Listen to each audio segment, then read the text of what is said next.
Tahukah kalian dengan ketiga jenis cacing di bawah ini? Gambar A, gambar B, dan gambar C. Biar lebih paham, akan kita bahas di pertemuan hari ini. Topik kita hari ini adalah Vermes, oleh saya sendiri, Siti Rohma. Ikutin terus ya. Vermes dibagi menjadi 3 filum. Yang pertama adalah Platyhelminthes. Terdiri dari kata platy, pipi, dan helmin, yaitu cacing. Berarti cacing berbentuk pipih untuk Platyhelminthes.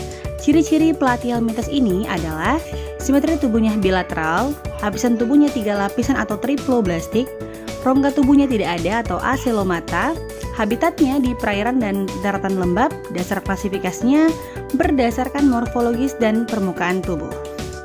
Untuk klasifikasi dibagi menjadi 3 kelas, yaitu Turbellaria, tubuh pipi pendek dengan permukaan bersilia, kelas Trematoda, tubuh pipi pendek dengan permukaan licin dilapisi kutikula, dan yang ketiga adalah kelas Cestoda, tubuh pipi panjang dengan permukaan licin dilapisi kutikula. Nah, akan kita lihat apa contoh dari ketiga cacing ini.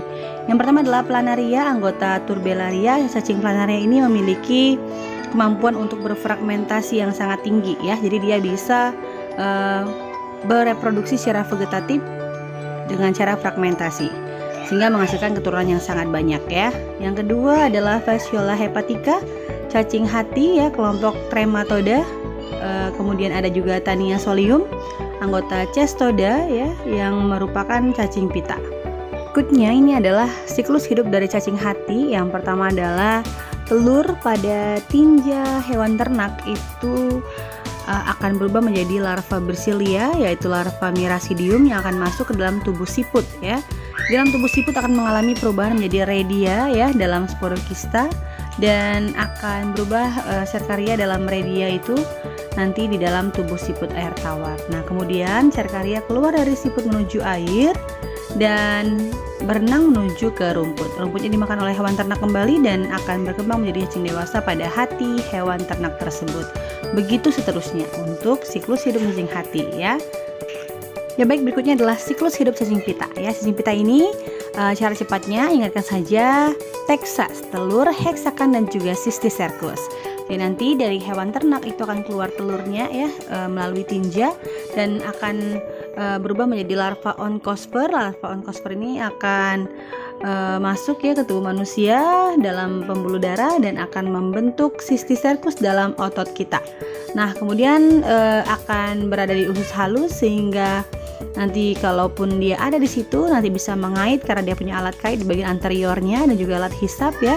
Dan untuk menghindarinya jangan sampai memakan daging yang mentah atau setengah matang. Ini adalah Nematelminthes, yaitu cacing berbentuk benang dengan ciri-ciri simetri tubuh bilateral, lapisan tubuh 3 lapis atau triploblastik, rongga tubuhnya masih semu ya atau pseudocelomata, habitatnya di perairan tubuh mamalia dan tubuh arthropoda, dan klasifikasi berdasarkan tekstur permukaan tubuhnya.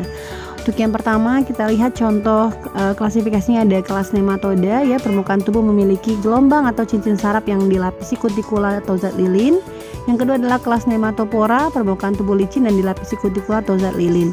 Jadi contohnya adalah Ascaris lumbricoides yang nematoda ya, kalau Gordius sp itu ya nematoda Ascaris lumbricoides, dan yang kedua adalah Gordius atau anggota Nematopora. Berikutnya adalah kita lihat siklus hidup cacing perut ya atau Ascaris lumbricoides. Dimulai dari nomor 1 yaitu Ascaris dewasa di usus halus, telur keluar bersama feses, telur berkembang menjadi embrio. Manusia tertular telur Ascaris melalui mulut atau bisa juga hidung ya, terhirup. Telur menetas menjadi larva di usus halus. Larva keluar dari usus halus bermigrasi ke jantung dan paru-paru. Dari paru-paru masuk ke faring atau kerongkongan dan masuk kembali ke saluran pencernaan. Kemudian tumbuh dewasa di usus halus. Nah, seperti inilah siklus hidup dari cacing perut ya. Baik, berikutnya kita lihat contoh dari Nematelminthes yang lainnya ya. Ini adalah Ascaris lumbricoides. Yang kedua adalah Oxyurus vermicularis atau Enterobius vermicularis, dan yang ketiga adalah Wucheria bancrofti. Jadi contoh dari Nematelminthes ini, kalau Wucheria ini penyebab kaki gajah ya dengan vektor nyamuk culex. Sedangkan kalau untuk Oxyurus ini, nah ini ada Ancylostoma duodenal dulu ya. Ini infeksi cacing tambang terjadi saat larva cacing masuk ke dalam tubuh setelah mengkonsumsi makanan atau minuman yang terkontaminasi. Dan infeksi ini juga bisa terjadi jika cacing tambang masuk ke dalam tubuh melalui kulit saat bersentuhan langsung dengan tanah yang terkontaminasi cacing tambang. Makanya harus hati-hati dan terus jaga kebersihan. Tentang Annelida ya, berasal dari kata anus atau cincin. Annelida berarti cacing dengan tubuh seperti susunan cincin atau bersegmen. Ciri-cirinya adalah bilateral simetris, triple plastik atau 3 lapis, rongga sejati ya, habitatnya di perairan dan daratan lembab ya. Dan kelas-kelas Annelida ini berdasarkan keberadaan rambut pada permukaan tubuhnya. Berikut ini kita lihat ya bagaimana struktur tubuh dari cacing Annelida ya. Jadi ada saluran pencernaan, ada organ dalam, ada juga mesoderm, selom atau rongga sejati, dan juga ada mesoderm, ektoderm, dan juga ini ada selomata ya, rongga tubuh sejati.